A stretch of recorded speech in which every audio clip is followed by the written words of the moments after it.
महाराज शिलाद नाम का ब्राह्मण, जिनको ऋषि भी कहा गया है, जिनका नाम था शिलाद। क्या नाम है उनका? जम के बोलिए। शिलाद ब्राह्मण है, ऋषिवर है। और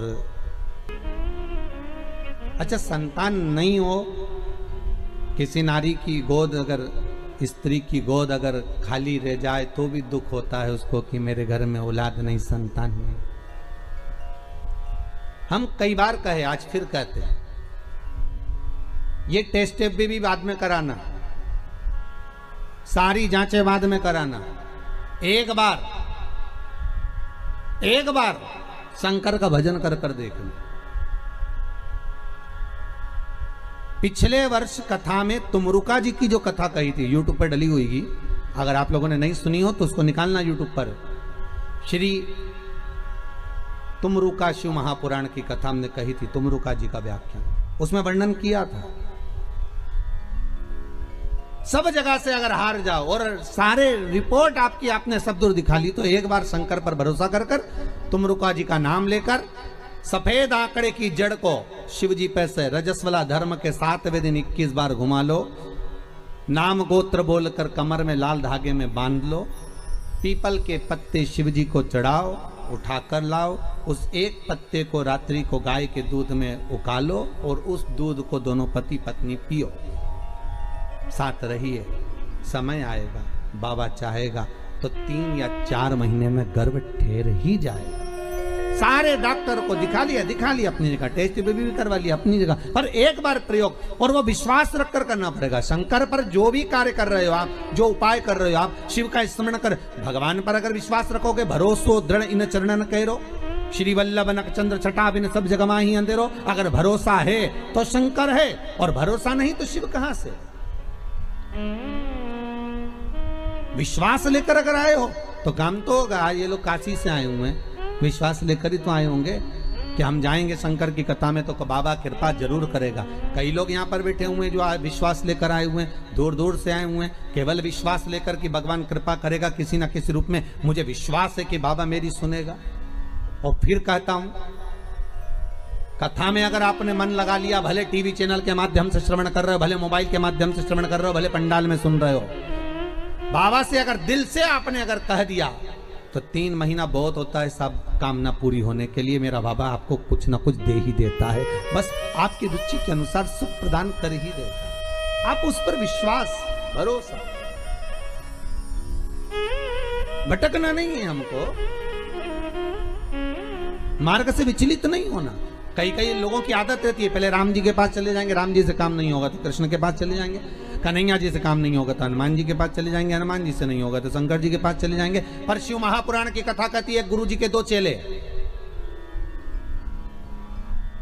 गुरु जी ने दोनों चेलों से कहा, जाओ जमीन खोदो, 50 फीट पे पानी निकलेगा और मेरे लिए लोटा भर के पानी लेकर आओ। चेलों ने मन में कहा, विचार करा, बताओ पानी इतना सारा पड़ा, वो पी लो, मैं 50 फीट खोदें फिर पानी ला। जाओ दोनों, 50 फीट खोदना, पानी निकलेगा और लेकर आना, मेरे को पानी पीना है, जाओ जरा। दोनों चेले चले गए। एक गया तो खोदता गया, दूसरा गया तो उसने यहाँ खोद लिया, फिर वहाँ खोद लिया, फिर वहाँ खोद लिया, पानी नहीं निकला। 50 फीट तक एक चेला था तो वो खोदता गया और पानी निकल गया, लोटा भर के लेकर आए। गुरुजी ने पूछा, पानी निकल गया? आओ। दूसरे से पूछा, तुझे नहीं निकला? नहीं। गुरुजी ने पूछा, तूने खोदा था? बिल्कुल, चलकर देख लो। गुरुजी गए देखने के लिए, तो गुरुजी ने देखा तो उसने क्या करा, थोड़ा यहाँ खोद लिया, थोड़ा वहाँ खोद लिया, थोड़ा वहाँ खोद लिया, थोड़ा वहाँ खोद लिया, पानी नहीं निकला। और एक चेले से पूछा, तूने कैसे निकाला? तो कह रहे, एक ही खड्डे को मैं खोदता गया तो पानी निकल गया। यहाँ शास्त्र वही कह रहा है, एक पकड़ो और एक जगह ही खोदते रहो, शंकर जी का भजन करते रहो। तारेगा तो ये, मारेगा तो ये, कहेगा तो ये, जो कुछ करेगा खोदते जाओ, पानी जरूर निकलेगा। और 10 जगह खोदोगे, कभी इधर खोद लिया, कभी उधर खोद लिया, कभी उधर खोद लिया, तो पानी नहीं निकलना है। कोई काम तुम्हारा बनना नहीं है, कुछ भी नहीं होना है। एक ही जगह खोदो, खोदे पानी निकलेगा। करो भजन एक का, पर आदत बुरी है ना तुम्हारी।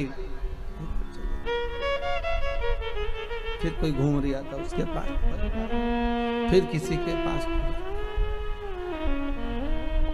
भगवान को भी मालूम है ये एक जगह नहीं टिकेगी रे, आज तुम्हारे पास आ गई, कल दूसरी जगह चले जाएगी, परसों चौथी जगह जाएगी, काम नहीं होगा तो भटकती फिरेगी, पर विश्वास नहीं रखेगी। जिस दिन ये विश्वास पक्का कर लेगी कि शंकर ही मुझे बचा सकते हैं, शंकर ही मुझे जिला सकते हैं, शंकर ही मेरा पेट भर सकते हैं, शंकर ही मेरा अनुमोदन कर सकते हैं, शंकर ही मुझे धन देंगे, दौलत देंगे, संपदा देंगे, शंकर के सिवा कोई नहीं देगा, तब शिव भी सोचता है अब नहीं डिगेगी, और नहीं डिगेगी तो परीक्षा लेंगे शंकर। पहले आपका काम हो सकता है नहीं भी करें शंकर, क्योंकि वो देखना चाहते हैं कि पहले जैसी थी वैसी की वैसी है, खड्डा अलग अलग खोद रही है क्या, पहले देखेंगे, पहले इधर से उधर से 10 जगह खड्डे तो नहीं खोद रही, फिर उसको लगेगा नहीं ये पूरा विश्वास रेखा टिक गई तेरे चरणारविंद में, तो वो महामृत्युंजय महादेव फिर प्रकट होकर कुछ दे ही देगा, ये उसकी कृपा फिर होगी। वो जब तक नहीं देता, जब तक परीक्षा नहीं लेता।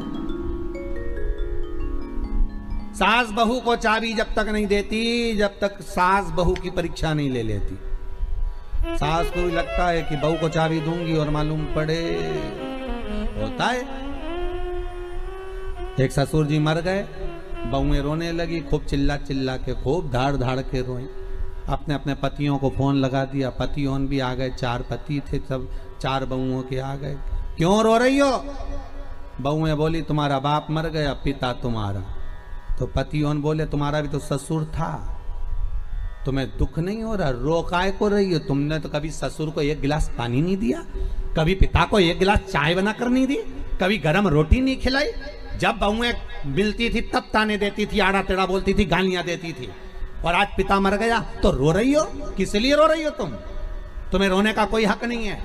इतने में 4 बहुएं बोली अपने पतियों से तुम्हारे बाप मर गए उसके लिए थोड़ी ना रो रहे हैं, तुम्हारा पिताजी मर गया उसके लिए थोड़ी ना रो रहे हैं। तो बहुओं से पतियों ने पूछा फिर काय को रो रही हो? तिजोरी की चाबी ना जाने का धर गए इसलिए रो रही है। पतियों ने भी माथा ठोका, काय की जगदम्बा होना ही रहा। अब पत्नियां बोली सुनो तुम्हारे पिताजी को जगाओ और चाबी पूछो कहाँ रखी तिजोरी की। पतियों बोले इनको मरा आधा घंटा हो गया, तुम के चाबी पूछो, सीधी तरीके से जवा लो नहीं तो तुमको भी वहीं सुला दे। बेचारा पतियों को भय लगा कि इनका क्या, तो लोग लालची व्यक्ति तो कुछ भी कर सकता, इनके मन में दुख हुआ। इन्होंने कहा ऐसा कोई होता है कि मरा हुआ व्यक्ति जाग जाए? हम नहीं जानते, हमें चाबी चाहिए तो चाबी चाहिए, आप पूछो कहाँ रखी है।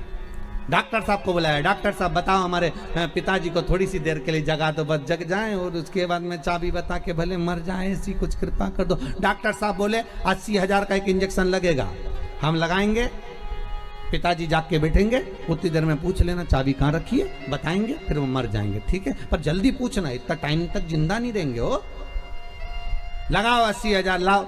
अब बहुओं ने सोचा चाबी तो निकालना है, तो बहुओं ने करीब अपनी अपनी रकम बेची है। बताओ बुढ़ा बीमार था तो 1 रुपए की नहीं बेची, और चाबी के चक्कर में सब 20-20 हजार में रकम बेची है। 20-20 हजार में रकम बेच गई, 80,000 रुपए लेके डॉक्टर के सामने दिए। डॉक्टर सामने का सामने खड़ी हो जाओ, और सामने खड़ी होकर जैसे ही जागे पूछ लेना चाबी कहाँ रखी है। और जैसे ही डॉक्टर सामने इंजेक्शन लगाया, ने बुढ़ा उठ के बैठा, ने डोकरा जैसे उठ के बैठा, इतने में बहुवन बोलती उससे पहले बुढ़ा बोल दिया क्यों रे, या पाड़ा के पानी पिलाया कि नहीं पिलाया, और मर गया।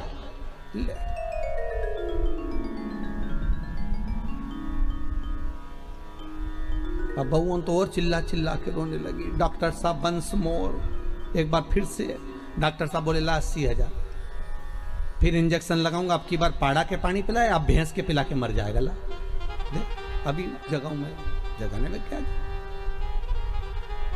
ये दुनिया है साहब, धन की मीत है, कोई किसी का नहीं संसार में, केवल धन ही मीत है। परसों की कथा में कहा था मरने के बाद सब कुछ फेंक देंगे पर अंगूठी चेन नहीं फेंकेंगे, सब रख लो।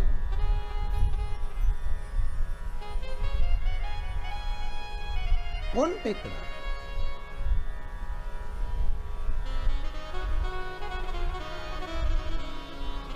एक साधो आशा लगाकर बैठे रहना। विश्वास में आस भी है और विष भी है। विश्वास में दोनों चीजें, विष भी और आस भी है।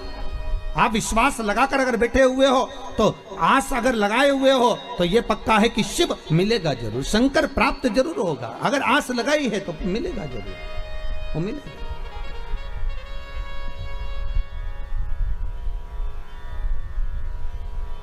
परमात्मा से अगर मन चित्त वृत्ति रमाए हुए हो तो प्राप्ति जरूर हो।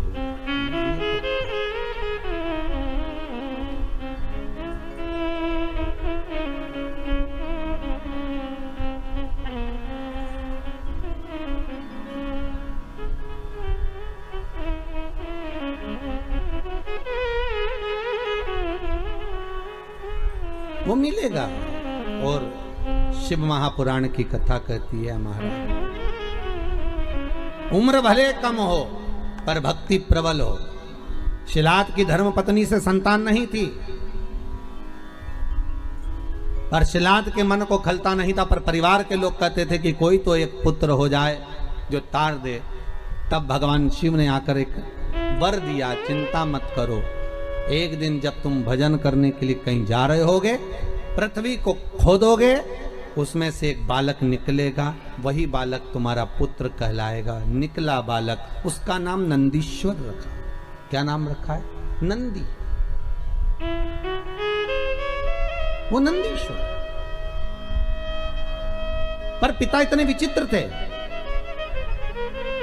अरे दुनिया के लोग कहते हैं शंकर जी के मंदिर में नंदी क्यों होना चाहिए। दुनिया के लोग कहते हैं आखिर नंदी ने ऐसा कौन सा पुण्य करा कि भगवान शंकर के दरवाजे पर नंदी सदा के लिए विराजमान हो गया। कहते हैं शंकर से ज्यादा आराधना नंदी की भी करेंगे तो उसकी भक्ति प्राप्त होगी। तो नंदीश्वर में ऐसा क्या सुख है? नंदीश्वर क्यों शंकर के मंदिर में इतने सारे गणों में केवल एक नंदी ही क्यों बैठ गया? क्यों नंदी का होना क्यों जरूरी है शंकर मंदिर में? बिना नंदी के शिव पूजा क्यों नहीं जाती है?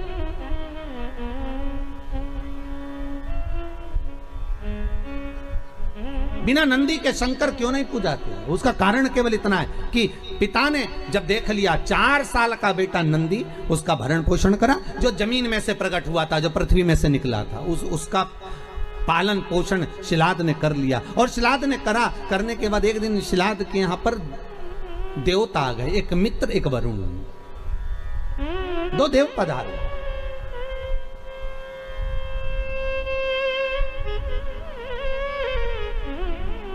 दो देव मित्र और वरुण दोनों पधारे।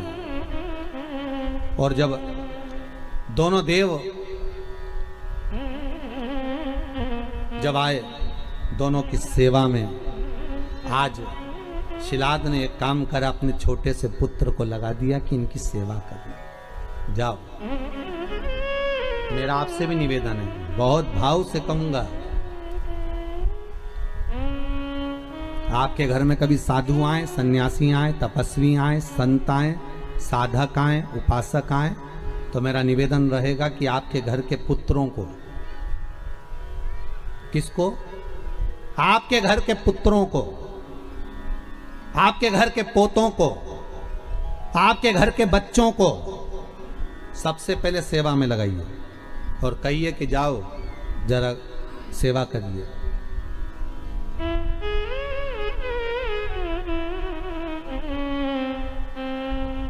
जाओ सेवा में लगो, जरा करो सेवा, करिए।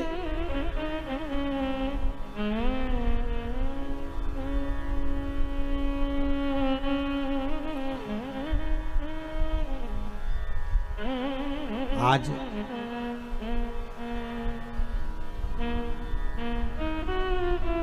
यदि ये यजमान परिवार कथा करा रहे हैं तो इनके बच्चे भी तो देख रहे हैं ना कि हमारे चाचा, हमारे पिताजी, हमारे काका, हमारी काकी, हमारे ताऊ, हमारी दादी सब शिव महापुराण की कथा का पूजन कर रहे हैं, अर्चना कर रहे हैं, भक्ति कर रहे हैं, तो उनके मन में भी तो सेवा का भाव जागेगा।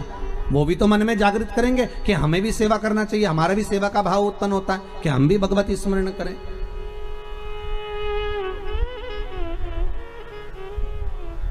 जाओ करो, जरा नमन करो, प्रणाम करो, दंडवत करो, साष्टांग करो, सेवा का भाव जुड़े। और शिलाद ने भेज दिया नंदी को, नंदी जाओ। नंदी कहते पिताजी मेरी उम्र 4 साल की है। पिताजी कहते कोई उम्र नहीं होती सेवा की, जाइए सेवा करो। और सेवा करी। मित्र और वरुण की जब सेवा करी, सेवा करने के बाद इतने खुश हो गए मित्र और वरुण, वापिस देवलोक को जाने लगे। देवलोक को जाते जाते उन्होंने शिलात को बुलाया, ए शिलात, हम तुम्हें वर प्रदान करते हैं कि तुम्हारा भगवान की भक्ति तुम्हारे हृदय में सदा विराजमान हो, तुम भगवान की भक्ति में सदा रमे रहो, तुम भगवान का उपास व्रत साधना नियम धारण करते रहो। जाओ, हम तुम्हें आशीर्वाद देते हैं कि तुम्हारी आयु की वृद्धि भी हो। शिलात की आंखों में आंसू भर गए। सेवा किसने करी? जम के बोलिए, नंदी ने। पानी भरकर कौन लाया? नंदी। पोछा किसने लगाया? नंदी ने।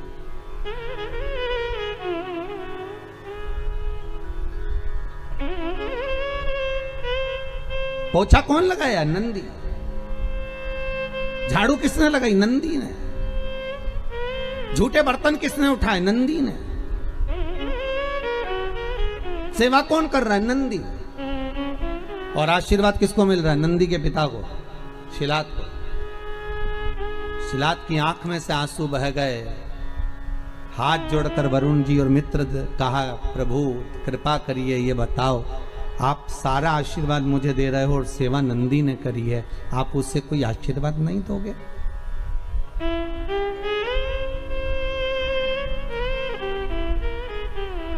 आप हमें कोई आशीर्वाद नहीं दोगे? हमारे ये विजय राज जी आज पूजन में बैठे हुए हैं, नाम तो हम ज़्यादा जजमानों के जानते नहीं। अभय राज जी हैं, रामराज जी हैं, सभी भाई लोग।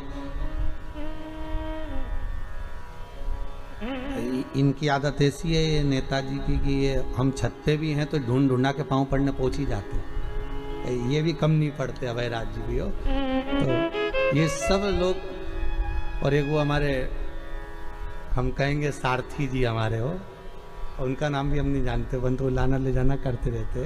तो ये लोग बड़े विचित्र हैं।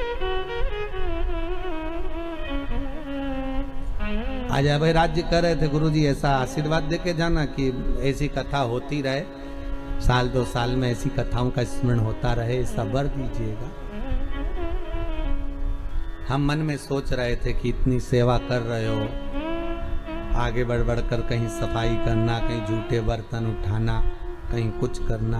भले मुंबई में आप रहते होगे, नौकर आपके बहुत काम करते होंगे, पर यहाँ आप सेवा में लगे हो शंकर की, तो ये विश्वास है कि आशीर्वाद हम क्या देंगे, आशीर्वाद तो हमारा शंभू देगा कि वो कृपा कर ही देंगे। हम क्या वर देंगे? हम किसी को आशीर्वाद वगैरह नहीं देते हो। हमारा तो काम है कथा करना, कथा से नीचे उतरे आप जैसे हो गए हैं। और हम फिर कहते हैं हमसे ज्यादा विश्वास हमारे बाबा पर करना, शंभू पर करना, शंकर पर करना। जितना सीहोर वाला गुरुजी तुम्हारा साथ नहीं देगा, उतना शंकर साथ देगा। सीहोर वाले तो आपके जैसे ही हैं, मनुष्य हम भी हैं और मानव आप भी हैं। हम भले हम पर विश्वास मत करना, पर मेरे शंकर पर विश्वास करना, जो त्रिलोकी का नाथ है, त्रिकालदर्शी है, कोई साधारण नहीं है वो, उस पर भरोसा रखना।